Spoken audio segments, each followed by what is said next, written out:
ang lumang banknote ng bansang Libya noong panahong 1980. Ito po ay nagkakahalaga ng 5 dinars. Yan po ang topic na pag-uusapan natin.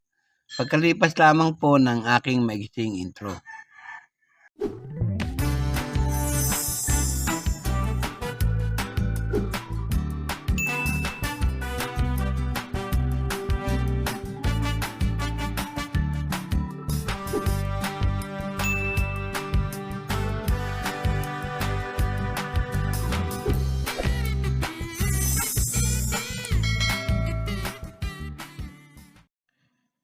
Isang magandang araw po sa inyong lahat, lalo na sa aking mga kabarya at kapwa kolektor. Sa lahat ng senior citizen at mga silent viewer, maging sa mga kaibigan natin dyan, magandang araw po. Mga ilang araw po tayong hindi nakapag-vlog. Pero po ngayon ay nagbabalik si Mari Victorio para magbahagi na naman sa inyo ng aking mga koleksyon. Ito po yung isa sa aking mga koleksyon, itong 5 dinar ng bansang Libya. Pag-usapan po natin sa obverse na bahagi po o harapang bahagi ng banknote na ito. Yun, makikita natin yung kanyang camel sa bandang kaliwa. Yan. Kulay berde po ang camel na ito. Dahil kulay berde yung pera. Yan po. Tapos may mga script na nakasulat sa Arabic. Yan. Ang number po ng perang ito ay 2, B/60. 124432.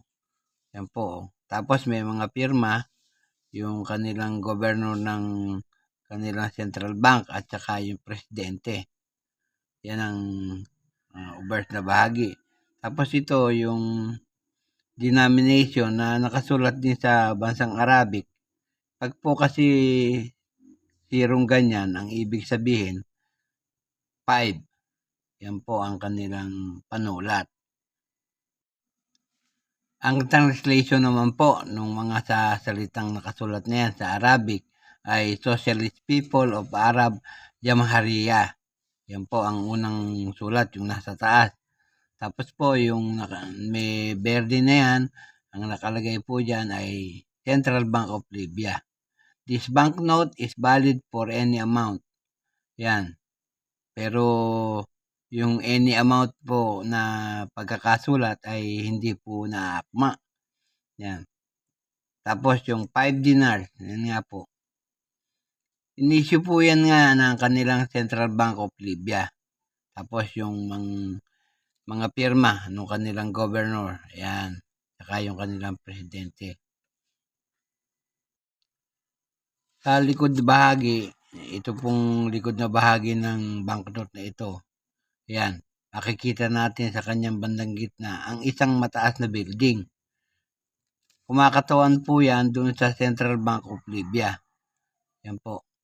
At sa taas may nakasulat na English lettering ang nakalagay. Socialist People's Libyan Arab Republic. O socialist. Yan. Masyadong nalalabuan po ang aking mata. Kaya namamali ako. Socialist People's Libyan Arab Jamahiriya. Yan po ang ibig sabihin. Ayan. Makikita nyo ng malinaw. At yung kanyang value, makikita nyo sa ibaba. Yun. Makikita nyo 5 dinars. Tapos yung tinatawag na watermark. Yan dito sa bahagi na ito. Kasi po, may kalumaan na itong ating banknote. Yan. Pero yung safety feature nandito po sa bahaging ito. Yung kapag tinagilid natin, makikita natin yung kanyang watermark. Yang pong banknote na yan, yung banknote na ito ay imported pa sa kanilang bansa. In-import nila sa ibang bansa sa De La Rue, London. Yan po, sa United Kingdom. Nagpapagawa na po sila ng banknote doon mag-umpisa ng 1821 hanggang sa kasalukuyan. Yun nga pong banknote na yan ay nanggaling sa bansang Libya. Ang nag-issue po niyan ay Central Bank of Libya. Ang period, Jamahariya. Standard circulation banknote po yan. Ang taon ng kanyang pag-iral, 1980. Ang value, 5 dinar. Yeah, kasi po ang kanilang currency, dinar. Ang sukat po niyan ay 170 by 85 mm. Kaya ang hubog niya ay parehaba o rectangular. Na-demonetize na po yan. Pero may number po na N number 223019 at reference number na P number 45. Dito po sa numista, may presyo na po. Yung very fine o yung fine muna unahin natin ay nagkakahalaga po ng 440 pesos. Tapos yung kanilang very fine ay nagkakahalaga ng 550 pesos. Pero yung uncirculated ng ganyang klaseng banknote, nagkakahalaga po ng 1,800 pesos. Dito naman po sa eBay, ang halaga po ng barya o yung kanyang ganyang klaseng banknote ay $27. Yung ganitong klaseng kamukha nung sa atin na lumang-luma. $27 po ang halaga. At yung pong isa, yung bagong banknote na uncirculated pa, nagkakahalaga po ng $72.67. Napakamahal na po nung kanilang banknote na ito. Kaya po kung may naitatabi kayong ganyang klaseng banknote, ay pwede nyo nang ipagbili sa mataas na halaga. Kita nyo, dito pa lang sa local natin, yung very fine at very fine ay mataas ng presyo. Lalo na po yung uncirculated. 1,800 pesos po. Yan po lamang at wala nang iba.